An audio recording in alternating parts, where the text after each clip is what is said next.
Hello, union family. Welcome back to another weekly union update. This one is for the week of April 20th, 2020.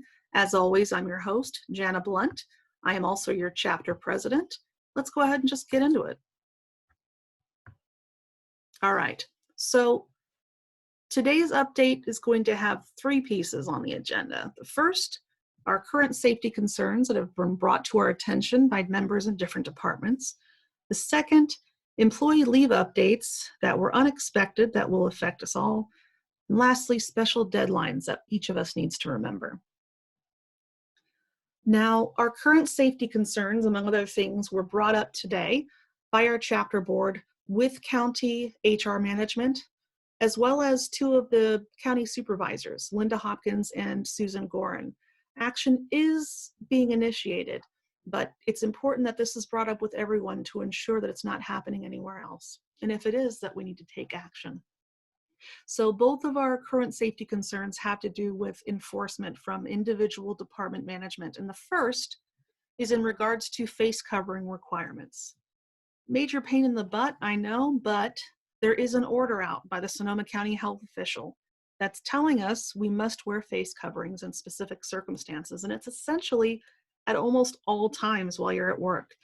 You're supposed to be wearing them prior to entering your workplace, the building itself, while you're walking around in your workplace, at your workstation or desk, even while you're talking on the phone, in a confined space with more than one person, whether that's an office, the break room, or even the restroom. There are situations where you don't need to wear one. Obviously, if you're at home or outside on a walk, you're social distancing. If you're in a private office with a door, if you're in your car, you're trying to eat or drink so long as you're far enough away from everyone else. If for any reason that your individual department management is not enforcing this properly, if they're interpreting it in a different way, please let us know. Contact your union reps, Diego or Michael, or even me, if your particular department management is not enforcing these specific face covering rules. The second concern is just as well, has to do with department management not enforcing something properly. And this specifically is about social distancing. We have one really problematic department right now where employees are bunched up together far too closely. And now that HR and the two supervisors are aware, they are horrified and taking action with that particular division director at this time. This is when department management, even though they're required to ensure that we're maintaining physical distance, this is when they're not. If for any reason that your department management is not enforcing it, it actually is grounds for a grievance because this has to do with unsafe working conditions. This is not an unclear order. It's the actual county telling us that this is what's supposed to be done. And if individual department management is not enforcing it properly, they need to be reminded. If, again, your department is undergoing problems with this, contact your union rep if the enforcement is not occurring. There's other concerns that we spoke to county management about today, and these are continuing concerns from our prior meeting. We are still talking to them about hazard pay, about our vacation accrual cap, because of the fact that there are a maximum amount of hours that you can accrue for vacation time. We're trying to continue advocacy for extra help employees, which is Beacon Extra Help. That's an entirely different planet of concerns. We want to make a separate video for extra help employees to ensure that all those concerns are met. And then lastly, among other safety demands, we want to be made sure that employees are notified as soon as the county is aware that individuals have come into contact with anyone who's tested positive for COVID-19. That is a highlight. There's a laundry list that we mentioned last time around. We just wanted to let you know that these concerns are continuing, that they know about it, and that they're working on getting the information for us. It should also be noted that our meetings are still in what they call the information sharing mode. These are not what they call meet and confers just yet. We're not bargaining yet. We're just throwing information back and forth. We're asking questions, we're answering questions. And just to go back to the hazard pay briefly, one of our union brothers kindly enough shared with us a very lengthy email from the the Marin County Union representing many county employees. There are a handful of county employees in Marin County who will be receiving hazard pay. And these employees are employees that are not subject to the ability to take time off for emergencies that have to do with the coronavirus, specifically emergency time off. And we'll get into that in just a moment. The County of Sonoma, kindly enough, has decided to not exclude anyone in our bargaining unit from being able to take these types of time off if we need to, if we qualify. Marin is different because public agencies are not required to offer this ability to certain employees. This would include folks like first responders, law enforcement, nurses, physicians, assistants. There's a lot of folks who are considered very essential. And because of the fact that that's the case and they're in the public sector, in this case, because of the fact that Marin is not just allowing each of their employees across the board to be able to take these emergency times off, it's a concession.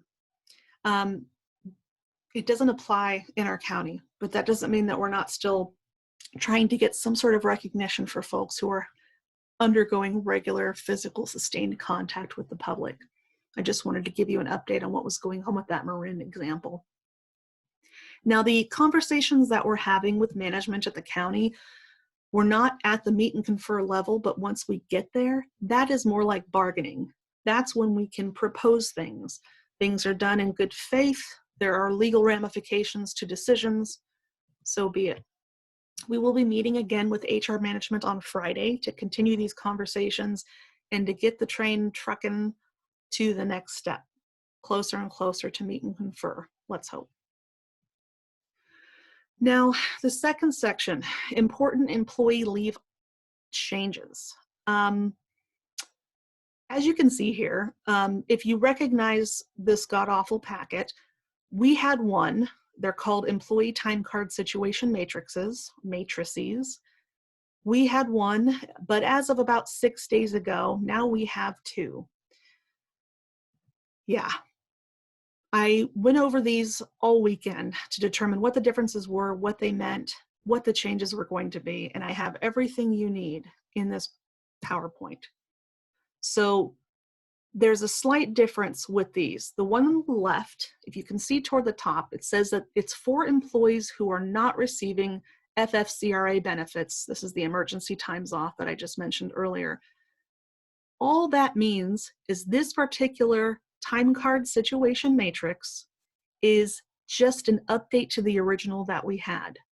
This is for just about all of us if we're not in EPSL or EFMLEA status, which I don't even know if any of us are yet, but eventually some of us might be. And so what the county did was they created a separate matrix to try to pull the information from folks in that scenario in the future. If you have applied and been accepted and are taking EPSL or EFMLEA time, that particular time card situation matrix is a guide to the timeline as to how you enter in information on your time cards if you're on those two special leaves.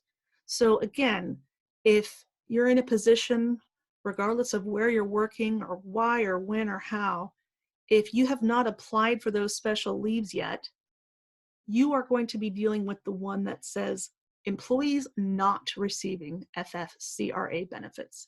That's you, that's me, that's the one on the left. Amazing. One big piece that has changed, and in my opinion, the worst issue, is accrual depletion and what will happen to us if we are using the EFMLEA leave. Now remember, this kind of leave is what we would be taking if we are unable to work because our dependent or our child's school, daycare, or caregiver facility is closed due to the coronavirus. It's an extended leave, and you can learn more about that in the first video. But there is a change. Before, on our original time card matrix, it stated that if we're on this kind of leave and we've used our accruals down to the minimum levels, which would qualify us to be on what they call leave without pay, in this case, we'd be down to about 40 hours of combined leave. The county would supplement the 2/3 pay that we would be receiving. They'd add that additional 1/3 to get us up to 100% of our regular pay to the FTE through May 4th, which potentially would get bumped if the shelter in place gets bumped. Cool. I was really excited about that. I wasn't expecting it, that's for sure. It was too good to be true.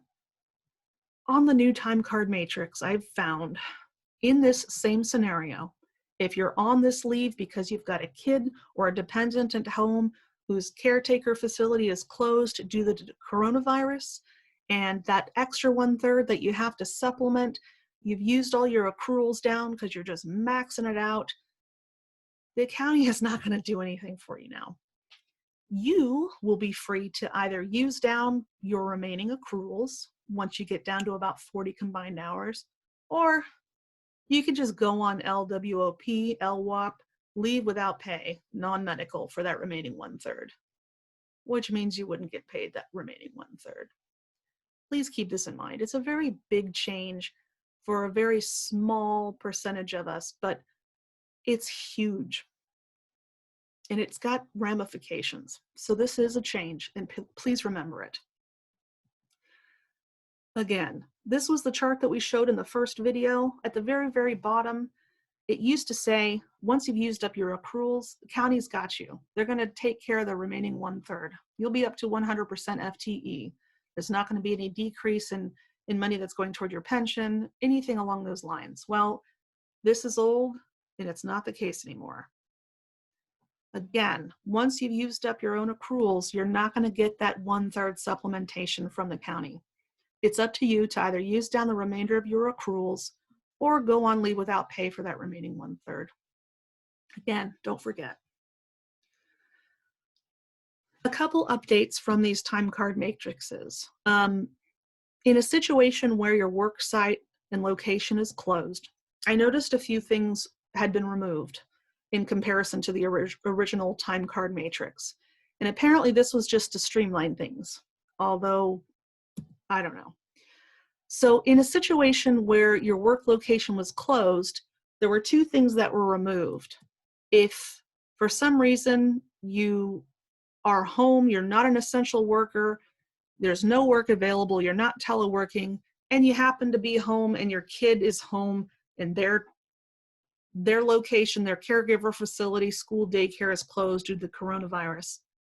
Or in all these cases, same situation, except you also happen to be a member of a high-risk category, whether you're over a certain age or you have pre-existing conditions.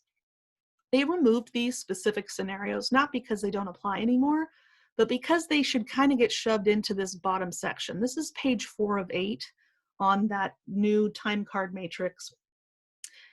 And so when you look at these bullet points, just mentally add a note that if any reason these two situations at the very bottom apply, the section on the right-hand side, the time card coding, will apply. So this is just saying you're not working, you're not essential, you're not assigned anywhere, you're hanging out at home, you're probably receiving DPNW pay, disaster pay not worked. But it's kind of irrelevant whether or not your child's school is closed at this time. It's also irrelevant that you're a member of a high-risk category because you're not working anyway. So they're just trying to streamline things, FYI. And I found a mistake. This is for those of us, again, whose work site location is closed and we don't have any way to work, including telework. We're not assigned anywhere. Except for those of us who are assigned to work an essential function. Now, the new time card matrix says this: if for some reason you're assigned to work an essential function or a disaster service worker shift and your location's closed, but your child's school, daycare, or caregiver facility is closed due to the coronavirus, it says that you're supposed to use your own accruals, and that is incorrect. They made a mistake. What it's supposed to say is if you're in that scenario, even if you have been assigned to work an essential function or a disaster service worker shift, if your child's school is closed or any of those other situations are closed because of the fact that it's for coronavirus reasons, you're fine. You may be eligible for EFMLEA with EPSL thrown in the beginning there. You would undergo the process of applying for those. So just, if you see this is going to be page 4 of 8 for employees not receiving benefits yet. That particular time card matrix, that is incorrect. Put a line through it, and it's supposed to say that you may be eligible for these benefits. Do not fret. Okay, so let's go into some deadlines. If you are extra help, as of tomorrow, Tuesday, April 21st, if you are in disaster paid not worked status, you will no longer be paid. There are about 54 of us in this position where we are extra help and we do not have a location to report to, either because our department is closed or there's just no assignments for us anymore. If you are receiving 100% disaster paid not worked, as of the 21st, Tuesday, you will no longer be getting that. If you're receiving some and you're working some hours, well, again, you're not going to be receiving that. So there's a decent handful of extra help employees who are going to be affected by this, and we're going to be working with that group and doing whatever we can to give them a hand. We're going to be putting together a separate video for extra help employees just to give you an idea of what the county's been saying, what your options are, and what resources you have. This is an FYI. And a second reminder, vacation accruals. We just want to let you know, there have been a decent amount of members who have contacted me who either forgot or were never aware that they can check their accrual status in TimeSaver. So when you log into TimeSaver, it should look something like this. There's a little handle on the bottom there where that purple arrow is pointing. You grab onto that with your mouse and drag it up. You can see your accruals for the different types of leave. You can see how many hours you have of sick leave, vacation, comp time, etc. Now remember, do not get too close to 280 hours if you're non-supervisory, because after 280 hours, you will no longer accrue additional vacation time. Take a vacation. Next deadline we wanted to remind you of, this is another member leader who reminded us to let everyone know because time is actually ticking on this. If you have not submitted your reimbursement for health and wellness for this last fiscal year, you don't have much time left. You'll need to go online, go to the Staff Development and Wellness Allowance Program page and process it. Here are the combined use amounts that each of our different bargaining units have. Here's the contact information on the right-hand side if you have questions on how to go ahead and process it. It's actually a lot easier than it used to be. It's done entirely online, and they've really become a lot more lenient when it comes to online purchases and things of that nature. They've kind of given up on the buy local thing if you can't. The fiscal year ends at the end of June, and that's actually only 70 days away. You don't want to wait till that date anyway. You want to give it at least a month buffer, just in case something goes wrong and you need to resubmit. Do not wait. You'll lose money, it's not going to roll over. Just as a quick reminder, these pieces of resources and information are all available right now on the shared Google Drive folder. If you're watching this on YouTube, it's going to be in the description section as well as all of the timestamps. If you're watching this embedded in Facebook, you'll see the link in one of the comments. Check it out. All of these different informational sheets are there. It's information that you potentially might need. So you've got contact info, mortgage and rent relief, you name it, including your MOU. And lastly, I have to do it.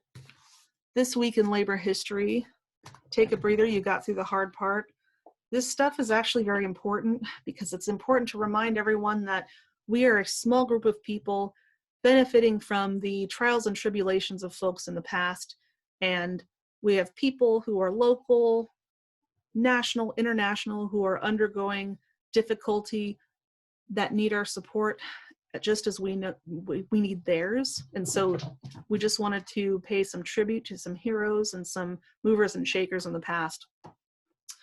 So the 8 gentlemen you see here in this picture here, these are 8 professional musicians. They were members of the Amalgamated British Musicians Union. In April 1912, these gentlemen were employed to provide onboard musical entertainment to the passengers aboard the RMS Titanic's maiden voyage. So these dudes played requests for up to 12 hours a day from a single songbook that contained over 350 titles. The gentleman in the center photo, his name is Wallace Henry Hartley. He was the band leader, and he was also a violinist. After the Titanic hit that iceberg and began to sink, Hartley and his fellow band members started playing music. They did it to help keep the passengers calm as the crew loaded the lifeboats. Many of the survivors said that Hartley and his band continued to play until the very end. Wallace Henry Hartley, the gentleman in the center, he was 33 years old. In the top left picture, top left is John Frederick Preston Clark. He was a bassist. He was 30 years old. Top right, Percy Cornelius Taylor. He was 32 years old and he was a cellist. In the center left, that's Georges Alexander Krins. He was 23 years old. He was a violinist. In the center right, that's W. Theodore Ronald Brayley. He was a pianist and he was 24 years old. Bottom left, that gentleman is John Hume. He was a violinist and he was 21 years old. And the bottom right, that was Roger Marie Bricoux. He was a cellist and he was 20 years old. As the ship sank, it was reported that the gentlemen continued to play their final tune, the hymn, "Nearer My God to Thee." One second-class passenger said, "Many brave things were done that night, but none were more brave than those done by men playing minute after minute as the ship settled quietly lower and lower in the sea. The music they played served alike as their own immortal requiem and their right to be recalled on the scrolls of undying fame." Again, these 8 professional musicians were members of the Amalgamated British Musicians Union. 2 years later, in 1914, miners in Ludlow, Colorado, were on strike due to awful working conditions, including unpaid work, violence, and even death. The National Guard opened fire on their camp. Little did the miners know, most of the quote-unquote guards were actually goons and vigilantes hired by the Ludlow mine field owner, John D. Rockefeller, Jr. During the assault, these quote-unquote guards shot strikers and their families with machine guns and set fire to the camp. They murdered 5 miners, 2 women, and 12 children. The Ludlow Massacre was a watershed moment in American labor relations. It was one of the hundreds of battles fought to build trade unions. Historian Howard Zinn described it as the culminating act of perhaps the most violent struggle between corporate power and laboring men in American history. The report published by Congress's investigation was influential in promoting child labor laws and an 8-hour workday. Woody Guthrie even wrote a song in the 40s about them. And he said in the song, "We were so afraid you would kill our children, we dug us a cave that was 7 foot deep, carried our young ones and pregnant women down inside the cave to sleep. That very night your soldiers waited until all of us miners were asleep. You snuck around our little tent town, soaked our tents with your kerosene. You struck a match, and in the blaze that started, you pulled the triggers of your Gatling guns. I made a run for the children, but the firewall stopped me. 13 children died from your guns. We took some cement and walled that cave up. where you killed those 13 children inside. I said, God bless the Mine Workers Union. And then I hung my head and cried. If you want to read more about them, go to the Howard Zinn Project. They have a very good section on that massacre, including a nice video. And lastly, the Occupational Safety and Health Act was signed into law by President Richard Nixon, and it went into effect this week in 1971. Its main goal is to ensure that employers provide employees with an environment free from recognized hazards, such as exposure to toxic chemicals, excessive noise levels, mechanical dangers, heat or stress in the cold, or unsanitary conditions. The Act also provides for protection for whistleblowers who complain to governmental authorities about unsafe conditions. They allow workers the right to refuse to work under unsafe conditions in certain circumstances. Kind of relevant to us now. This gentleman on the right, this dude is named Tony Mazzocchi. He was America's leading advocate of occupational health and environmental safety at the time. He was credited by Nixon as being the primary force behind OSHA's enactment. Tony was vice president of the Oil, Chemical, and Atomic Workers International Union, and he was a mentor to Karen Silkwood. Absolute gentleman. All right, well, that's it for this week. Thanks again for watching. Get a hold of me at Jana Blunt, SEIU, @gmail.com, or you can call or text at 707-849-3752. Thanks again for watching. Hang in there and have a good one.